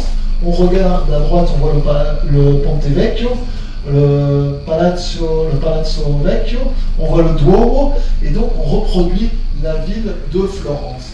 Et ils ont une telle maîtrise que ce mouvement ultra, alors dès le début, on a des groupes de la première à la troisième division. Le championnat italien, il est professionnel de la Serie A à la Serie C. Très rapidement, on voit des ultras déjà en Serie C à la fin des années 70. Mais ce qui est intéressant, c'est des petites équipes comme Dertona. Alors Dertona, c'est une petite équipe, c'est une ville dans le triangle industriel. Les gens sont soit supporters de l'Inter, Milan, Juve et Toro, ou Samp et Genoa, parce que c'est exactement à mi-chemin de ces trois villes. Et là, les gens vont commencer à se dire, ah ben non, nous on est ultra de Dertona. Il va y avoir une fondation de groupes ultra dans toute l'Italie. On va même avoir des ultras dans des sports. Alors le basketball, alors c'est un classique, hein, parce que c'est quand même le sport numéro 2 en Italie, le basketball. Ce groupe date de 1970, c'est la Fossa dei Leoni di Fortitude. Ça c'est une photo que j'ai prise il y a 2 ans pour un match de deuxième division. Ils ont 1000 membres, vous voyez, ils ont quand même une assise et ils existent depuis 48 ans. Mais on a également des ultras dans les piscines. Voilà. C'est un déplacement que j'ai fait avec un ami de la Sampdoria. Il me dit, tu veux venir voir un match de water polo? Il y a des ultras, bien sûr. Alors voilà, j'ai accompagné. On est parti en Vespa. Et donc, on était escortés, hein, parce qu'il y a aussi des ultras locaux. Ils s'attendent. Et voilà, en plus, c'est dangereux dans une piscine. Imaginez, vous jetez l'adversaire dans la piscine. Voilà, il y a des risques. Et donc, on a même des ultras au baseball À Grosseto, on a une équipe de baseball dans les années 80, l'équipe de football est nulle, et donc on va faire des ultras pour le baseball. On a des ultras au hockey sur piste, à Viareggio qui sont toujours actifs. Et à Marsala, une petite ville en Sicile où il n'y a rien à faire, les jeunes s'ennuient, ils ont envie de créer un groupe ultra, et il n'y a rien, il n'y a pas d'équipe de football qui soit assez bonne. Par contre, il y a une équipe de volleyball féminine qui est en Serie A, et ils vont créer un groupe ultra pour le volleyball féminin. Voilà. Donc et ça existe toujours, hein. On a des ultras dans différents sports. L'idée, c'est tout simplement de défendre sa ville, d'être pour elle, et ce mouvement, il va se répandre au-delà des frontières. Alors, le premier pays à importer la culture ultra, c'est les Espagnols, dès 1980-81 à Madrid, avec les ultras sourds et le Frente Atlético. Le mouvement va se répandre dans tout le pays, mais il aura du mal à se développer pour différentes questions, notamment pour la question politique. Ensuite, il va aller au Portugal, dès 82-83. En France, Marseille, la première ville à importer la culture ultra, et donc on aura le plaisir de parler avec les membres de la vieille garde. Alors il faut savoir que c'est que dans les pays latins jusqu'à la fin des années 80. Espagne, Portugal, France et Yougoslavie, qui n'est pas un pays latin, tout à fait, mais qui est en face de l'Italie, on va importer la culture ultra. Et à la fin, au début des années 90, avec Internet, la globalisation triomphante, la culture ultra va se diffuser enfin dans le reste de l'Europe. Parce que les plus jeunes, vous ne le savez pas, mais l'Europe a longtemps été divisée entre un modèle anglais et un modèle italien. Maintenant, on a des ultras partout. On en a même regardé à Luxembourg. Ça, c'est une photo que j'ai fait un match à Luxembourg. Il y a 200 spectateurs. Il y a même des ultras à Luxembourg. Des fils d'immigrés italiens et portugais qui sont venus le dimanche à Luxembourg, on s'en toute la semaine à Luxembourg, généralement, ils ont décidé d'aller au stade et de suivre leur équipe. Et donc, c'est incroyable à quel point c'est devenu, et vous allez le voir après, un phénomène à l'échelle mondiale. Alors là, voilà, j'ai une très belle vidéo aussi.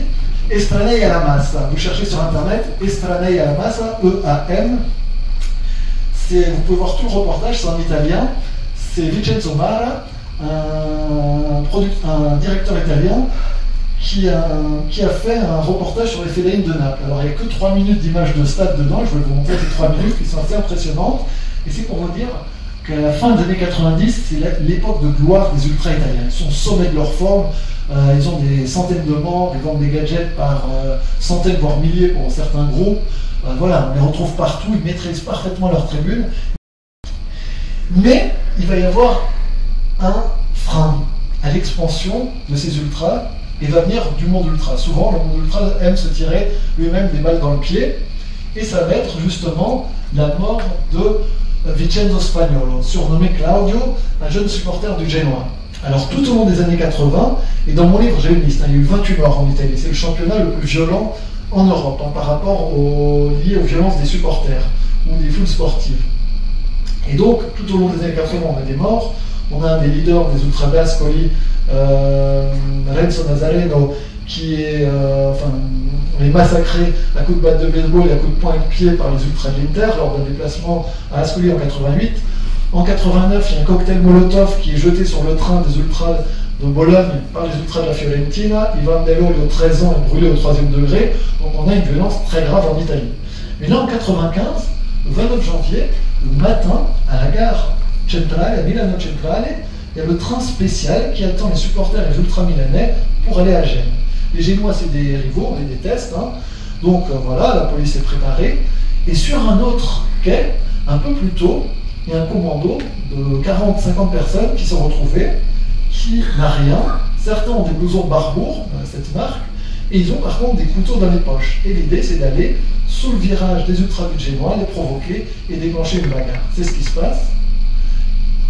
Les supporters et les ultras interviennent, du Genoa, s'interposent, et Vincenzo Spagnolo, 21 ans, est poignardé à mort par un jeune ultra-milanais âgé d'à peine 18 ans. Et là, ça va être un véritable scandale, parce qu'on va vite découvrir, on va vite arrêter les coupables, il va y avoir des incidents très graves, le match va être, ne va pas reprendre en deuxième mi-temps, et le lendemain, la Gazzetta dello Sport, que vous connaissez tous, va titrer « Fermiamoci », arrêtons-nous. Arrêtons-nous, et c'est ce qui va se passer. Le week-end suivant, il n'y aura aucune compétition sportive, de quel type que ce soit, qui sera disputée en Italie. Et donc l'idée, c'est tout simplement réfléchir sur cette mort absurde, et les ultras vont faire la même chose. La semaine suivante, le 5 février 1995, les ultras de toute l'Italie sont conviés à Gênes. Il y a des délégations des leaders ultras qui se retrouvent, une soixantaine, au Palazzo Comunale. La mairie va mettre à disposition une très belle salle. Ils vont se réunir pendant 4 heures et ils vont discuter sur les dérives de leur mouvement. Alors bien sûr, il n'y a pas les ultras de Milan, vous pouvez imaginer, ils ne sont pas les bienvenus. Et quasiment tout le monde va venir. Et donc, ils vont discuter ensemble. Il y a véritablement de plus en plus d'ultras qui se reconnaissent dans les valeurs d'extrême droite. Voilà, il y a des infiltrations, il y a certains partis politiques qui veulent en profiter. C'est une relation un petit peu complexe parce qu'ils voient qu'il y a un potentiel dans ces ultras, ils sont violents. Et en plus, la culture de la petite patrie, c'est-à-dire défendre sa ville, ça leur parle aux nationalistes, et la même chose. Donc c'est un langage facile. Et enfin, à la fin des années 80, l'Italie se transforme.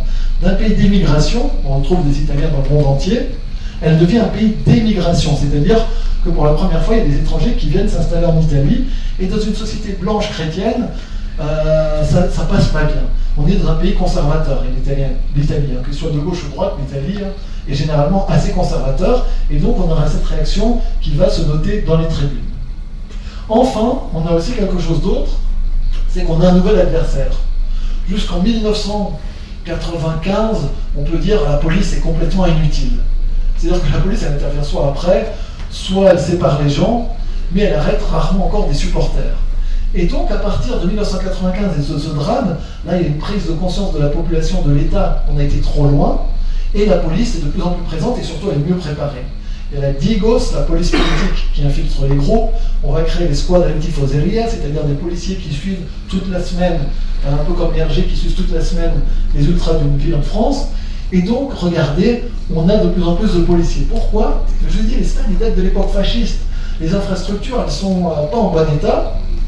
Et donc, ce qui va se passer, c'est que plutôt que de rénover les stades, eh ben, on va mettre de plus en plus de grillages, on va les militariser, et on va mettre de plus en plus de policiers. Donc, les policiers sont plus pros à intervenir, et ils deviennent un ennemi des ultras, et il n'y en a plus d'affrontements entre groupes, ils deviennent de plus en plus rares. On a des affrontements contre les policiers. Il y a un slogan qui va se diffuser, Poliziotto primo nemico, policier, premier ennemi. Voilà. Donc le policier devient clairement un ennemi, aussi bien des différents groupes. Il faut savoir aussi, cette haine de la police et des autorités, elle est due à l'inflation législative.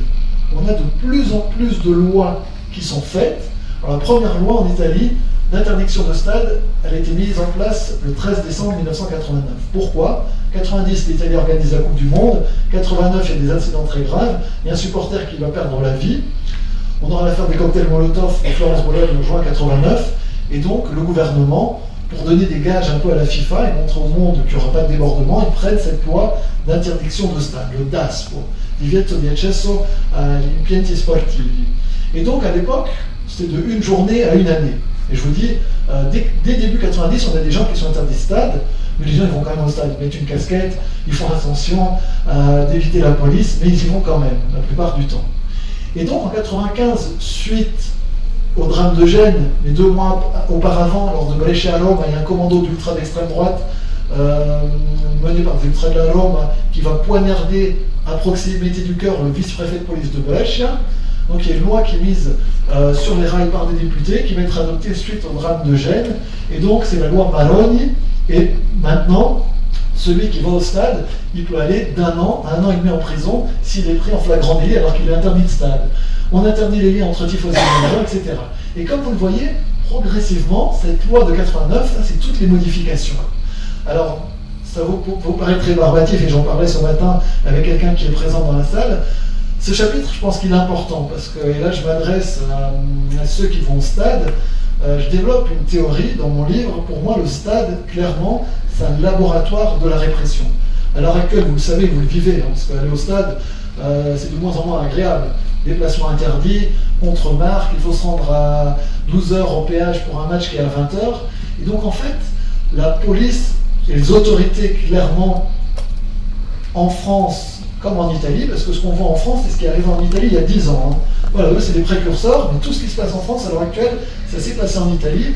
Et donc, les autorités, elles testent des mesures sur les supporters ultra. Pourquoi? Mais tout simplement parce que vous êtes un cobaye idéal. Voilà, vous êtes le cobaye parfait. l'image que vous avez, on en parlait encore ce midi, à Aix, quelqu'un me disait, le repas de famille, dire que je vais au stade, c'est mal vu. Voilà, imaginez sur votre famille. Et vous le savez, dans votre quotidien professionnel, c'est peut-être des choses que vous évitez. Alors vous pouvez dire que vous allez à l'OM, mais dire peut-être que vous êtes dans un groupe, ça peut être mal vu. Et effectivement, c'est le cobaye parfait, les supporters, on teste des choses, et donc on le voit là clairement, la dernière loi, regardez maintenant en Italie, on peut être interdit de stade de 8 ans. Il y a la dernière loi a introduit la défila collective, c'est-à-dire je suis en bus avec les supporters de la Sampdoria, je vais à Turin, il y en a un qui a un fumigène dans le bus, on se fait contrôler au péage, les fumigènes sont interdits, tout le bus peut être interdit de stade. Et c'est arrivé aux ultras de Bari, en allant à Frosinone, il y a eu un jet de pierre, il y a quelqu'un qui a pris une pierre qui l'a jetée, ils ont décidé d'interdire tout le bus de stade. Voilà. Donc on en est à ce point-là, imaginez donc, des peines collectives. Mais vous savez, quand on ferme une tribune à Marseille, c'est parce qu'il y a 20 personnes qui ont émis des fumigènes. Et en plus, en ce moment, et vous le savez avec la direction de l'OM, qui a fait ce système d'espèces d'amende à la fin de saison, le but c'est de monter aussi des groupes les uns contre les autres, les ultras contre les supporters classiques de l'OM, donc il y a aussi une stratégie commerciale derrière. Et cette stratégie commerciale, elle va de pair avec la stratégie répressive. Et je vous invite, et c'est pas du tout pour vendre mon livre, mais à lire ce chapitre, dans des cas vous le prenez en librairie, en bibliothèque, ça ne me dérange pas, mais ce chapitre qui n'est pas agréable à lire, parce qu'il y a beaucoup de choses de loi, il est important pour comprendre, dans les stades, on a des techniques militaires, on a des instruments dans les stades qui sont dangereux, il y a certains gaz lacrymogènes qui peuvent avoir des conséquences pour la santé. Et donc on teste des armes au stade sur les supporters, etc. C'est vraiment important parce que l'idée c'est d'abord de le faire au stade et après de l'étendre à d'autres secteurs de la société. Il y a quelques années, il y a un député du parti de Berlusconi qui a dit « Ah, on a inventé la carte du supporter, il faudrait inventer la carte du manifestant. » C'est-à-dire que celui qui manifeste doit avoir une carte, et s'il se comporte mal, il est interdit de manifestation. Vous voyez à quel point on va en Italie, il y a des DASPO de ville. C'est-à-dire que quelqu'un qui s'est mal comporté en ville, qui a trop bu, qui a jeté une bouteille contre un mur après une victoire de son club, il peut être interdit d'un certain quartier. Voilà. Donc c'est vraiment intéressant ce chapitre. Alors, j'ai été un petit peu lourd avec ça, et je m'en excuse, mais j'avais envie d'insister là-dessus, parce que vous le vivez au quotidien. Et donc, en fait, cette haine des autorités, elle va cumuler avec la mort de Filippo Raciti. Le 2 février 2007, on a le derby de Sicile, Palermo-Catania, et on a des incidents très graves. Catania-Palermo, excusez-moi. Les ultras de Palerme arrivent à la mi-temps, la police fait tout pour retarder le cortège, les ultras de Catania sortent du stade, la police s'interpose et un policier va perdre la vie. Il va perdre la vie, c'est la première fois qu'un policier perd la vie lors d'un maintien de l'ordre d'un match de football. Et donc il va y avoir une émotion considérable et on va avoir une loi, des lois de plus en plus répressives qui va interdire, et on va le voir, c'est la deuxième photo, excuse-moi si tu peux avancer d'une deuxième. Et la conséquence, une semaine après, la loi va interdire les tambours dans les stades italiens, les mégaphones, les banderoles, tous ces instruments du tifo, si vous les avez dans un stade, vous devez les déclarer à la police et être responsable de ça. Et donc la plupart des groupes ne vont plus amener ces instruments. Et c'est pour ça, maintenant, souvent la jeune génération, donc qui sont encore fascinés par les ultra-italiens, disent « Ah, c'est de la Pologne et de la Suède ». C'est sûr, l'Italie a traversé une crise très dure pendant 10 ans. Et regardez, ça c'est un derby en série B. Et ce qui est amusant, c'est que cette répression contre les ultras, elle ne fonctionne pas parce que les gens qui vont pas au stade, c'est pas les ultras, c'est les tifosi simples, les simples tifosi. Parce qu'il y a trop de restrictions. Les ultras, ils vont continuer à y aller sans banderole. Si tu peux revenir avant, s'il te plaît, avant. Et en 2010, on a le dernier instrument qui est la carte du supporter. Alors cette carte du supporter, elle est obligatoire pour s'abonner et pour acheter un billet de déplacement. C'est-à-dire que notre ami au premier rang, qui est un supporter de Milan, qui en 2000 a allumé un fumigène, il est interdit de stade en 2004. Et en 2010, il va pour faire sa carte de supporter, et dans le fichier de la police, il a une interdiction de stade et on ne lui vend pas. Avec cette carte de stade, on interdit de stade la vie des gens. Voilà. Et donc la plupart des groupes vont la boycotter, parce que les gens qui sont interdits de stade, ils veulent qu'ils soient dans leur groupe. Certains vont la prendre, parce qu'en fait, la police italienne est assez mal organisée, et certains qui ont été interdits de stade arrivent à la faire, mais on va voir des tribunes, si tu peux avancer 2 photos, merci, on va voir ceci. Les ultras ne vont plus aller en déplacement. Au début, ils vont acheter des billets dans la tribune d'à côté, mais voilà, on aura des stades qui seront à moitié vides, et je vous dis, là, on aura juste quelques clubs de tifosi qui sont présents, et ça, c'est une des conséquences de la Tesla del Tifoso. Mais tout de même, on a des ultras qui vont résister. Les ultras vont résister sous différentes formes, les banderoles sont interdites, eh bien, on va faire des étendards.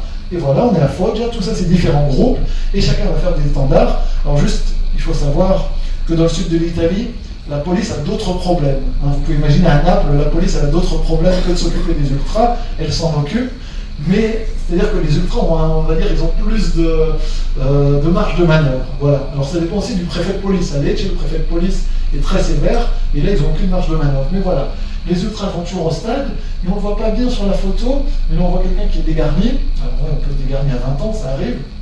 Mais elle est importante parce qu'avec cette Tessera del Tifoso, il y a une génération d'ultras qui va sauter. Les jeunes ne vont plus venir au stade et on a les rangs des groupes ultras qui vieillissent. Et si vous avez déjà été en Italie, vous avez peut-être vu, hein, contrairement à la France, alors ça va encore en France, si vous allez en Allemagne c'est pire, ils sont très jeunes les ultras, mais en Italie on a encore des gens qui lancent les chants qui ont 58 ans. C'est le cas du leader de Brigata Ultra Perugia, il a 58 ans et il lance des chants. Alors je ne sais pas comment il fait, je sais plus ou moins comment il fait, mais voilà, je vous laisse imaginer. Et donc on a un vieillissement des effectifs, mais les groupes ultras continuent tout de même. Et regardez, on a un retour des ultras. Pourquoi ? Été 2017, la Ligue de football italienne remarque que le championnat italien n'attire plus les foules. Et donc, c'est un problème, parce que vous voulez vendre un produit et vous avez des tribunes vides.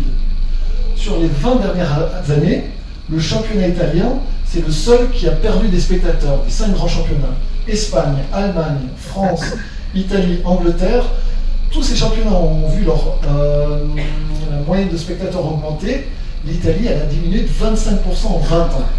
Pourquoi ? Comme je vous l'ai dit, depuis 2006, par exemple, en Italie, si vous allez au stade, vous devez y aller avec votre carte d'identité.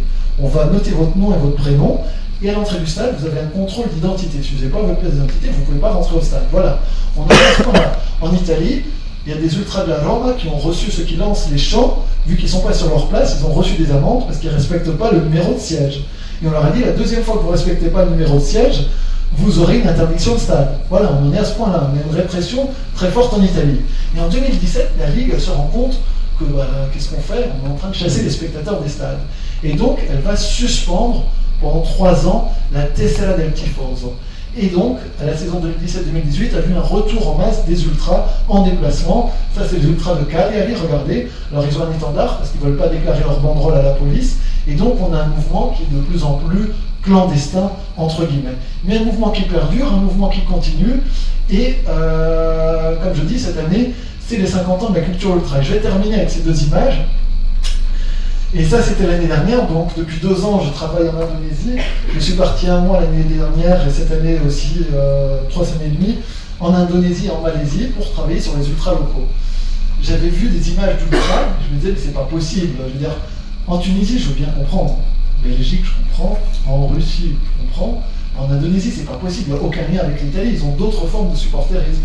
Et en Indonésie, également, comme je l'ai dit tout à l'heure, et je vous l'ai montré avec les chars, on a des jeunes gens qui ont repris la culture ultra. Alors eux, ils n'ont jamais voyagé en Europe, hein, ils n'ont pas eu cette chance. En plus, ils sont passionnés de football italien. C'est assez intéressant, juste dans les années 90, en Indonésie, il n'y avait qu'un championnat qu'on voyait étranger, c'était le championnat italien. Donc ils ont vraiment un attachement pour les clubs italiens très fort. Et regardez, qu'est-ce que ça a donné au début des années 2000. On a des groupes ultra qui sont créés avec des noms italiens. Là, c'est à Jakarta, j'arrive, et regardez cette banderole qui fait, je ne sais pas, 40 mètres, il est écrit en italien, Curva Nord Persija. Persija, c'est le nom du club de Jakarta. Voilà. Donc on a cette fascination, on a des capos qui sont là, les ultras du Persija, le secteur 5, secteur 5, qui sont là, qui lancent les chants, ils vendent du matériel ultra, et donc ils ont la même organisation que l'on voit ici à Marseille. C'est assez incroyable. Et je vais terminer avec cette dernière photo. Aujourd'hui, on est en 2018, vous êtes nombreux et j'en suis vraiment très, très heureux. Et ça montre qu'il y a un véritable intérêt encore à Marseille pour la culture ultra, et tant mieux. Une nouvelle génération est en train de prendre la relève et de continuer le travail des plus anciens, et tant mieux. Et donc ce mouvement ultra il est aussi en train d'exploser de l'autre côté de la Méditerranée. Je vous disais, en 2002, il est arrivé en Tunisie, et depuis quelques années, je travaille au Maroc, en Algérie, en Palestine, sur les ultras. Et j'ai vu des choses assez incroyables, que l'on pouvait voir à Marseille, fin des années 90, on avait une ambiance extraordinaire. Ceux qui l'ont vécu le savent très bien. Et donc ça, c'est un lundi, à Casablanca, un match. Alors le match devait avoir lieu à 16h, le dernier mois était fixé à 19h, personne ne savait dans quel stade. Et donc j'arrive au stade Mohamed V, Et regardez, il y a 5000 spectateurs. Sur les 5000, il y en a 4000 dans la tribune des Ultras, et les 4000 vont chanter tout le match pour un match minable. C'est vraiment un match nul. Il n'y avait aucun supporter adverse. Il y a 4000 personnes qui sont mobilisées à lundi pour suivre leur équipe. Et donc, on voit véritablement aujourd'hui, en 2018, que le mouvement ultra est encore très fort 50 ans après ses débuts. Merci beaucoup.